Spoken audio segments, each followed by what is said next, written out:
Assalamualaikum warahmatullahi wabarakatuh. Selamat datang di channel Efek Jurnal Target. Baik rekan-rekan semua, update penerusan daripada video outlook yang kemarin ya, diperuntukkan hari ini tanggal 3 Februari sampai dengan besok tanggal 4 Februari 2025. Sebelum masuk ke fundamental dan teknikal ya, rekomendasi broker kalau dari saya pribadi ada FBS. Kelebihannya historinya pun panjang, kita masih bisa liatin contoh di gold ya, itu di bawah tahun 2000 dari time frame besarnya itu masih bisa kita liatin.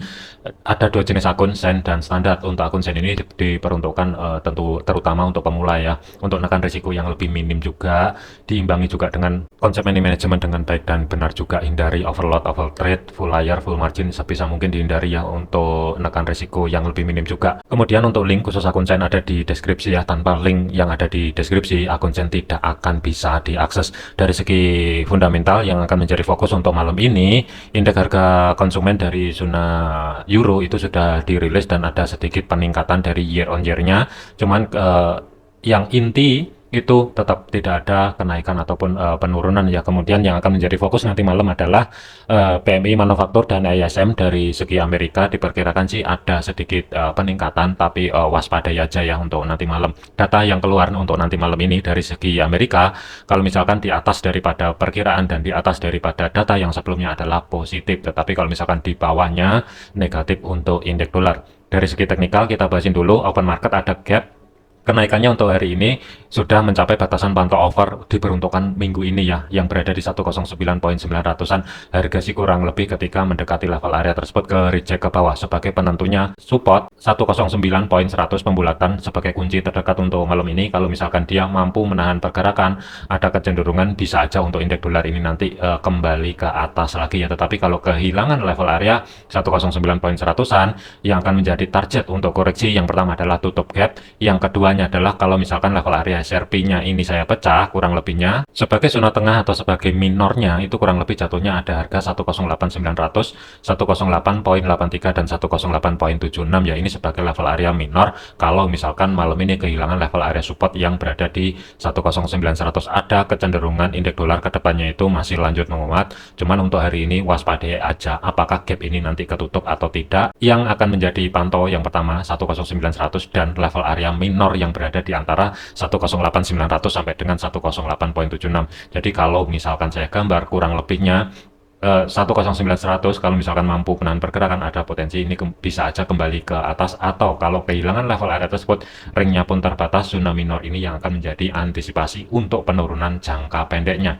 Selanjutnya gold, pergerakan untuk gold ini pullback kembali ke atas, penurunannya untuk hari ini tuh kurang lebih pas di zona tengah atau sebagai pivot. Sebagai level kuncinya 2763 ini aman, tidak dijebol ke bawah ya, dan status saat ini tuh setelah dari pivot harga kembali ke atas 2803. Jadi untuk penentunya gold terkonfirmasi akan bergerak ke atas menuju level area 2828 sampai dengan 2835, maksimum 2846 setelah misalkan ada daily close-nya mampu tutup di 2817 baru ada potensi arah atas. Tetapi kalau misalkan malam ini dua level area di sini tidak dijebol ke atas, terutama yang berada di 2817, waspadai potensial ini mendadak bisa aja pullback kembali lagi ke bawah menuju level area 2783 kembali, maksimumnya sementara berada di 2763 ya. Jadi untuk kunci kenaikannya dari segi gold sebagai level kunci. Jadi untuk kunci kenaikannya untuk gold ya, daily close-nya mampu atau tidak hari ini kembali tutup di atasnya 2817. Kalau misalkan mampu,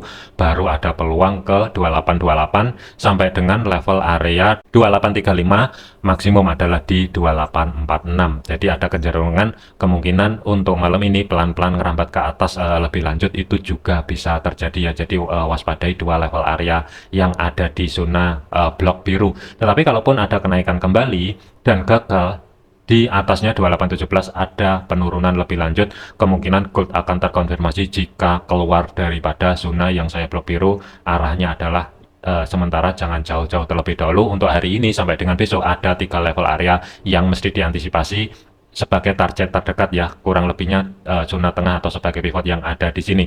Untuk di video yang kemarin ini sudah clear, untuk daily-nya itu sudah kena TP. Setelah kena TP harga akan bergerak ke atas. Jadi kalau misalkan mau re-entry sell kembali, pastikan cek di dua level area antara 2803 sampai dengan 2817. Kalaupun misalkan mau cari ancang-ancang setup buy, setidaknya biarkan daily close-nya mampu atau tidak tutup di atasnya 2817. Kalau misalkan mampu, baru cari koreksinya sedekat mungkin di kisaran level area 2800, baru persiapan cari ancang-ancang setup buy menuju 2828 sampai dengan 2835 ya. Untuk posisi saya lebih memilih off dulu, akan saya pantau di antara dua level area tersebut untuk menentukan apakah sell ataupun buy, tergantung dari pembentukan pola candle malam ini ya. Selanjutnya adalah untuk Bitcoin.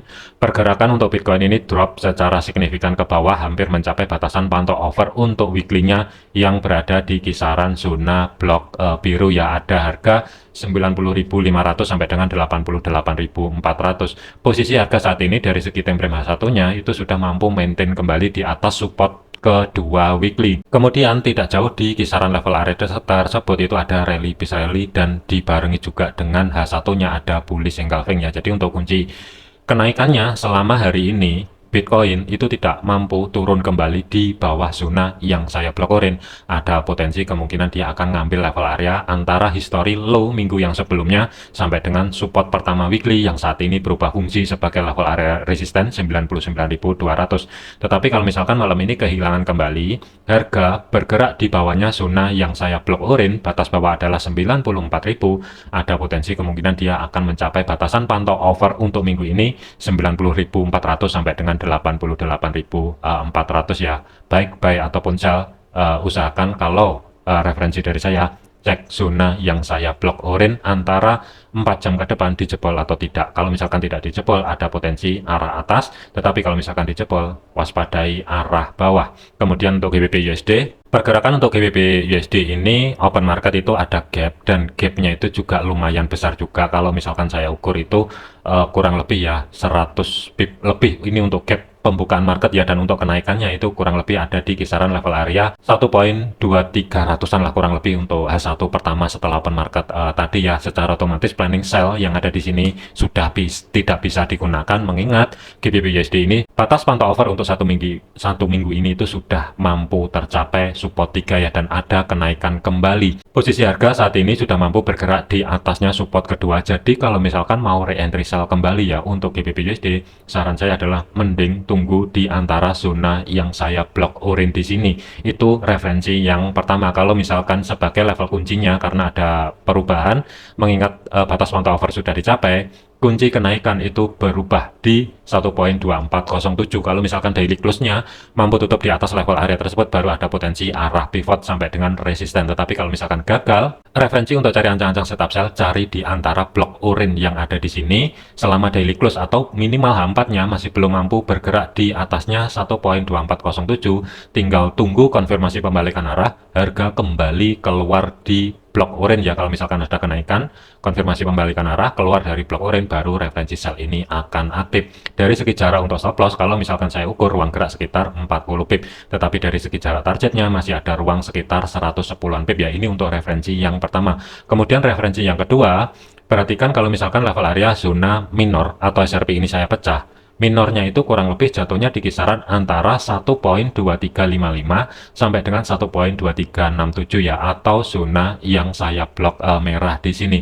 Ini sebagai level area minornya. Apakah mampu dijebol atau tidak? Kemungkinan cek untuk minor di sini ya. Bisa aja ini nanti sell geser ke bawah di sini juga bisa terjadi. Pantau aja di antara dua level area untuk cari ancang-ancang setup sell-nya, level area minor dan mayor yang ada di blok orange di sini. Kalau menurut saya ada potensi ini kemungkinan bisa aja pullback kembali ke bawah ya. Jadi waspadai untuk pergerakan GBP USD malam ini. Selanjutnya adalah untuk Euro USD. Pergerakan untuk Euro USD ini juga terjadi gap, secara otomatis planning sell sudah tidak bisa digunakan. Kenaikannya harga masih tetap berada di bawahnya support kedua weekly ya. Jadi ini kalau misalkan saya pecah, antisipasi aja untuk malam ini. Yang akan menjadi zona pantaunya ada dua level area untuk malam ini sampai dengan besok kurang lebihnya. Yang pertama blok merah di sini antara 1.0312 sampai dengan 1.0327 sebagai level area minor. Kemudian mayornya adalah di support kedua weekly yang saat ini berubah fungsi sebagai level area resisten planning masih tetap persiapan cari ancang-ancang setup sell kembali, tetapi waspadai kalaupun ada kenaikan, pantau di antara dua level block area di sini ya, antara 1.0288 apakah ada konfirmasi pembalikan arah atau tidak. Kalau misalkan ada, tidak menutup kemungkinan sell akan ada di level area tersebut dengan target maksimumnya support 1.0151.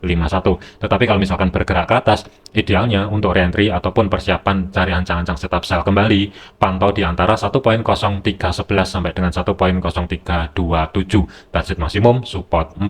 AUD USD, pergerakan untuk AUD USD open market statusnya juga sama, ada gap. Ini juga terkait dengan tarif yang diberlakukan dari Amerika ya, dari Presiden Donald Trump. Ini dampak dari kebijakan tersebut, makanya untuk USD itu mendadak menguat secara signifikan.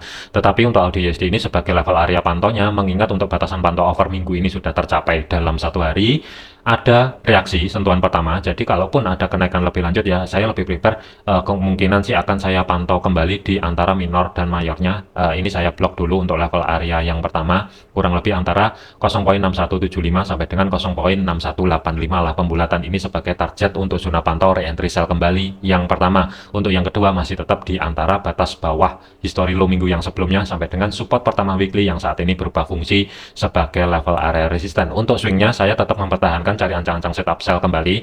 Untuk malam ini akan saya pantau di antara dua level area minor yang ada di sini ya. Untuk yang pertama, ruang gerak untuk stop loss itu kurang lebih sekitar 20 pip. TP maksimum berada di support 4, ruang gerak sekitar 90-an pip. Tetapi kalau misalkan gagal dan harga agresif bergerak ke atas kembali, sebagai level kunci itu berada di support pertama ya. Selama harga masih belum mampu daily close-nya tutup di atas level area tersebut, kalau menurut saya lebih ideal cari ancang-ancang setup sell. Dan planning yang kedua kurang lebihnya itu setelah terjadi konfirmasi pembalikan arah, harga nanti kalau misalkan kedorong ke atas biarin dulu, tetapi kalau misalkan ada konfirmasi pembalikan arah keluar di blok orange, baru referensi sell yang kedua ini akan aktif. Jarak stop loss adalah 30 pip, tetapi dari segi targetnya 90-an pip. TP1, support 3, support 4 ini sebagai TP2, ruang gerak sekitar 115 pip. Mana yang valid sesuaikan juga dengan planning ataupun analisa masing-masing.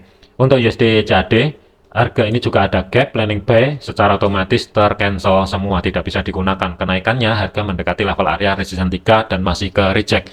Harga saat ini turun kembali di bawahnya resisten kedua weekly 1.46800 pembulatan ya. Kalau misalkan mau re-entry buy, perhatikan level area history high di minggu yang sebelumnya sampai dengan resisten pertama weekly yang saat ini berubah fungsi sebagai level area support dan sebagai level kunci ada di 1.45500 pembulatan ya, atau sebagai physical price levelnya. Selama daily close-nya masih belum mampu tutup di bawah level area tersebut, saya lebih ideal untuk cari ancang-ancang setup buy, tetapi saya akan menunggu mampu atau tidak malam ini USD CAD ini terkoreksi ke bawah. Kalau misalkan mampu, kemungkinan akan saya pertimbangkan untuk cari ancang-ancang setup buy di atasnya resisten, tetapi saya usahakan di bawahnya history high di minggu yang sebelumnya untuk titik entry-nya. Dari segi stop loss-nya kelihatannya kecil, tapi ini lumayan lebar, 50 sampai dengan 50 pip ya. Ini untuk jarak stop loss.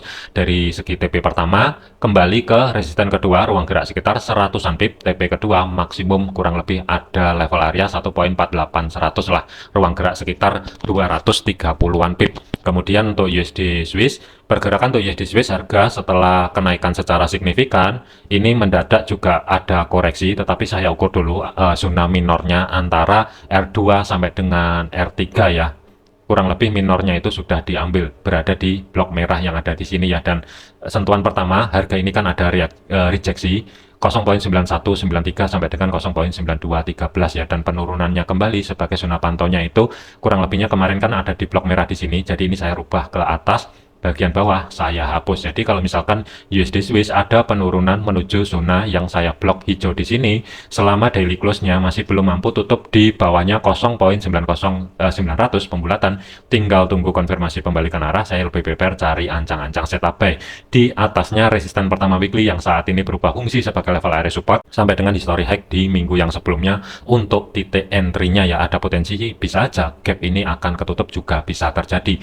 Stop loss kurang lebih sekitar 40-an pip, tetapi dari segi targetnya kembali ke level area minor, ruang gerak sekitar 80 pip yang berada di zona blok merah di sini 0.9200 lah kurang lebih sebagai physical price levelnya.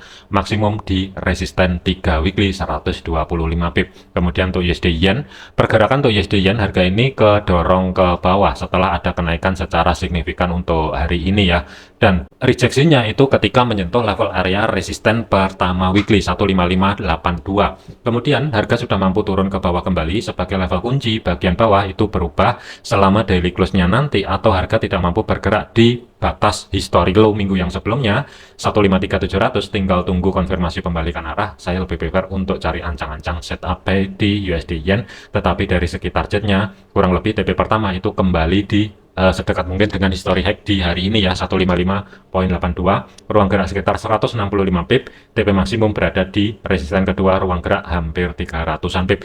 Mana yang valid sesuaikan juga dengan planning ataupun analisa masing-masing ya, jadikan hanya sebatas referensi aja, jangan dianggap sinyal ataupun sebagai patokan ya, usahakan diimbangi juga dengan teknikal masing-masing. Segala keputusan risiko menjadi tanggung jawab masing-masing, jangan overload, jangan overtrade. Terima kasih, sampai jumpa di video yang selanjutnya.